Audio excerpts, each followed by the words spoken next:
live. Okay, so today we're going to talk about rational functions. Okay, today's date 11/5.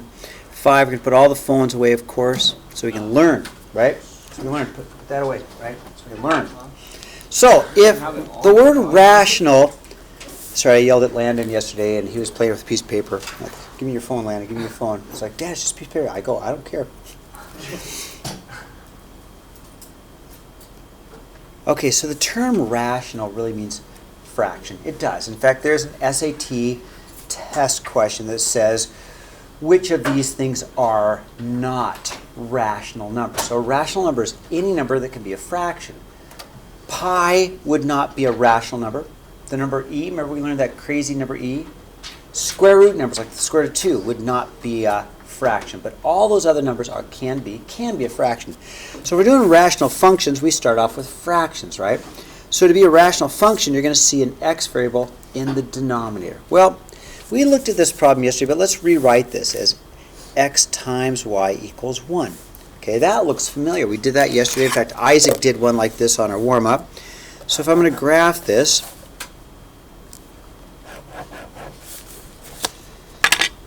and I want to see what it looks like, I'm going to say, well, what times what makes 1? 1 and 1, right? How about a 2 and a 1/2? Let me write some problems down. Okay, so if I've got 1 times 1, I agree with that. How about 2 times 1/2?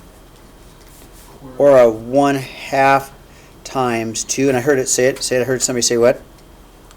I heard somebody say 1/4. 1/4 and 4. You guys okay with that, right? So I'm going to go ahead and try and put my 1 right here. I'll put a 1, and I'll put a 1 here. No, maybe I'll change that.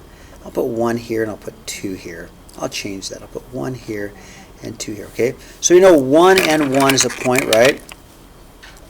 We know 2 and a 1/2, and we know a 1/2 and a 2. And so we kind of get a graph that looks like this, right?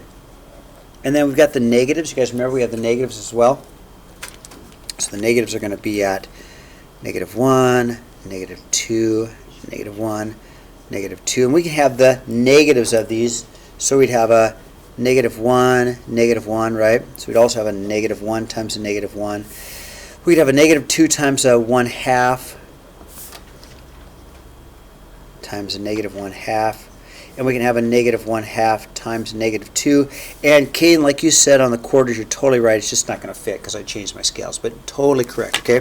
Okay, this is what we looked at these graphs yesterday, right?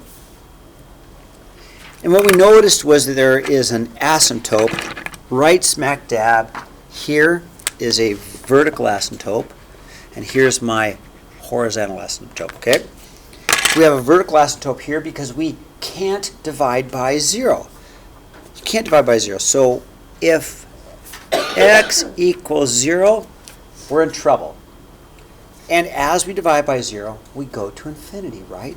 So as this problem gets closer and closer to 0, watch my pencil. As the x value gets closer and closer to 0, as the x value gets closer and closer to 0, it's heading off to infinity. Or from the negative side, as x gets closer and closer to -0, we go to -infinity, right? Yep. Okay, does that make sense? Easy, right? And there will be a horizontal asymptote as well, and we're going to talk about how to find that. The horizontal asymptote actually is, for us right now, comes from this. Let me rewrite. Y equals 1/x plus 0. Okay, see the plus 0? And I wouldn't normally write the plus 0, but whatever number's sitting here is going to be our horizontal asymptote. Okay? Thumbs up? Okay, now let's look at number 2. So number 2, I'm just going to take my parent function and I'm going to move it. This is my parent function. Let's label that as parent function. This is my parent function.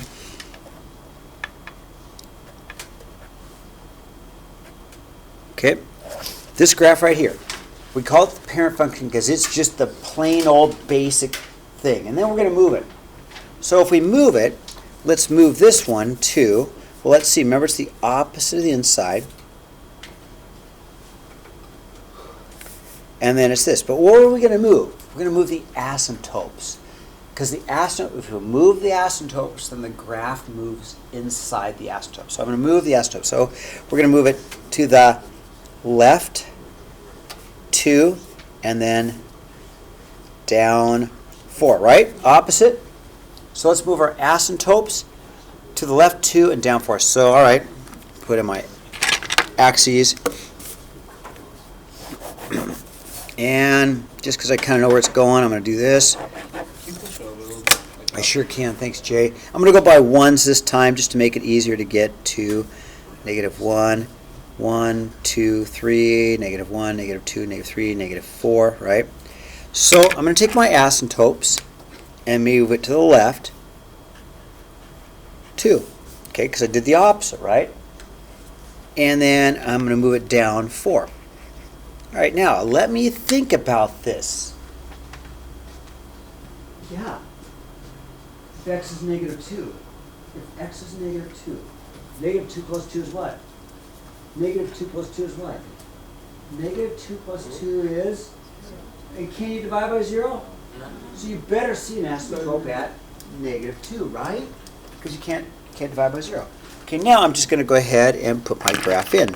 It's going to be the same shape, right, except for it's going to wind up right about here. Okay, we don't have to be perfect with it, but I'm going to put it right about here. Now, let's check out, what do you think the domain and range of this one is? Okay, so domain of this function.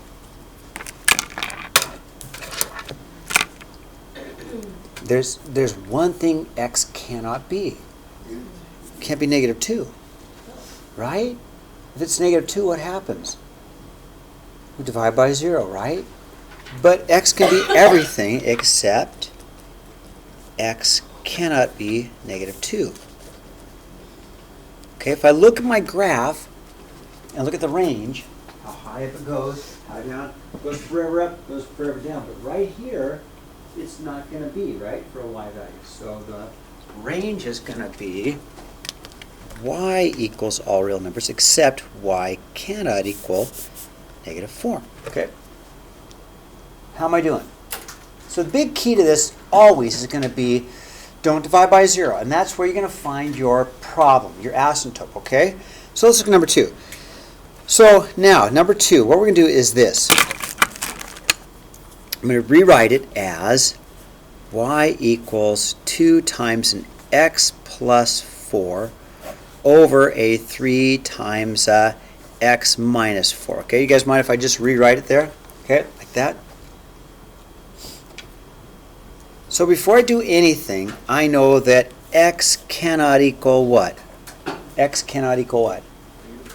Can't be +4. Cannot be +4. Okay, think about it. Why can't x be +4? What's 4 minus 4? 0. Can you divide by 0? Do you see how I figured that out? Once I factored it, it made it easy for me, right?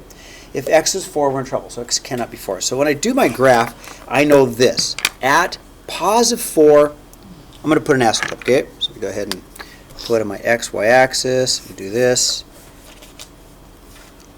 Before I even graph it, I'm going to go straight to +4. I'm going to put in an asymptote. How am I doing?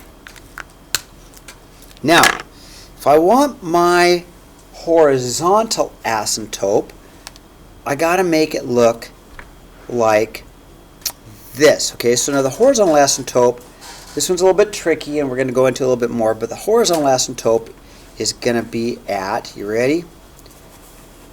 2/3. Okay, the horizontal asymptote is going to be at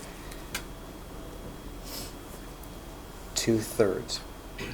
Okay, and so what I'm going to do is write it 2/3. So I've got a vertical asymptote. My vertical asymptote is at x equals 4. Got that one in. Now the vertical asymptote, and we're going to find out why that works later,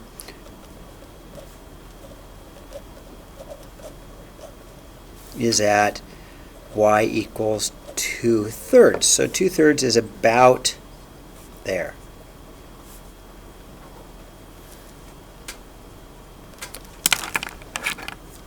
And we're going to sketch in the graph. We know the shape, right? We know the shape.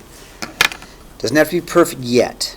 Sketch it in, okay? It doesn't have to be perfect yet. I just want to go small steps for you right now, okay? It's not be perfect. Right, so if I put in 4 right here, what happens? Yeah, but if you put in 4. Yeah, that's okay. So then you've got, if you put in 4, great question, let's do this real quick. Okay, if I put in 4, then I'm going to have 2 times 4 plus 4 over 3 times 4 minus 4, right? Okay, you with me, Otto? Yeah. So then I get an answer of 16 over 0. What's 16 over 0? Yeah, I know. You can't do it, right? You can't do it. So at 4, you're going to have absolutely nothing. In fact, we're going to put this one on the calculator just to double check it, okay?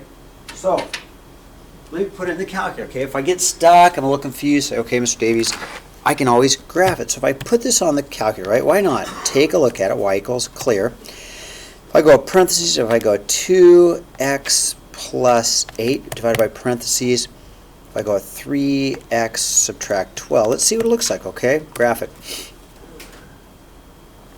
And then sure enough, at 1, 2, 3, 4, I've got my asymptote, right? Now it's hard to tell where the horizontal asymptote is, okay? One of the ways you can do it is this. Watch, trace.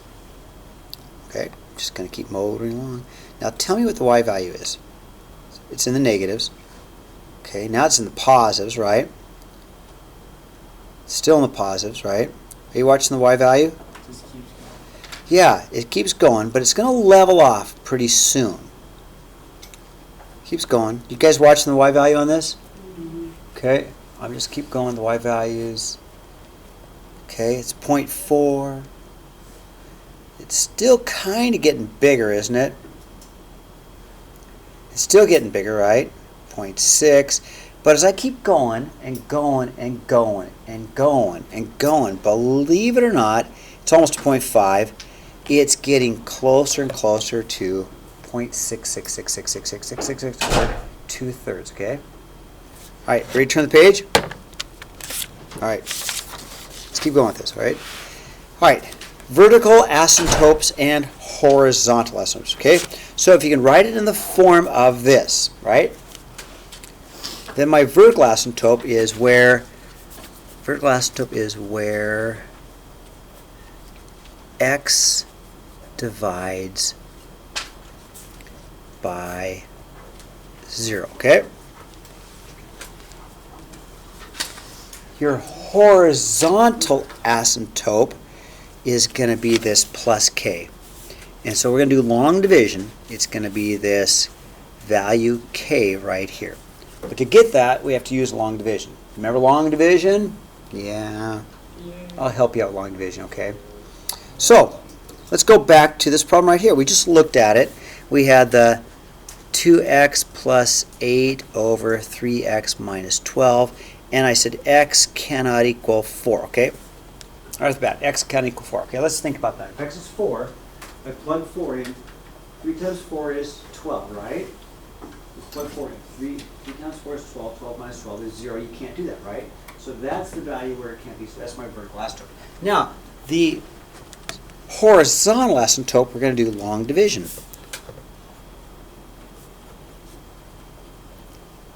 So you ready? Let's try and do long division. I'm going to take my 3x minus 12 and divide it into my 2x plus 8. So we did this a long time ago, but with my help we can do it again, okay?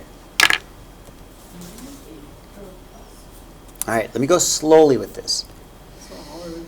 Okay, 3x goes into 2x times. Well, I'm not sure, that kind of confuses me, but you know what we could do is do a little division on the side. You okay with that? I'm like, what? 3x goes into 2x. I'm a little confused on that, but if I did like a little bit of old-fashioned math, like if I said 5 goes into 81, you'd say, well, 5 goes into 8, right? And in your head, you'd be doing this, wouldn't you? How many times does it go in? Right, so you'd be doing that in your head because we're smart enough to do that. So this works the same way. Let's take 2x divided by 3x, okay? Let's just do a little side work, okay? So if I take my 2x and divide it by 3x, what do I get? 2x divided by 3x, what do you get? Well, the x's cancel and you get 2/3. Oh yeah. And there's your horizontal asymptote at 2/3. John, we're not going to do calculus, okay? We're going to keep it simple. So I know that my horizontal asymptote is at value k. So in this case, my horizontal asymptote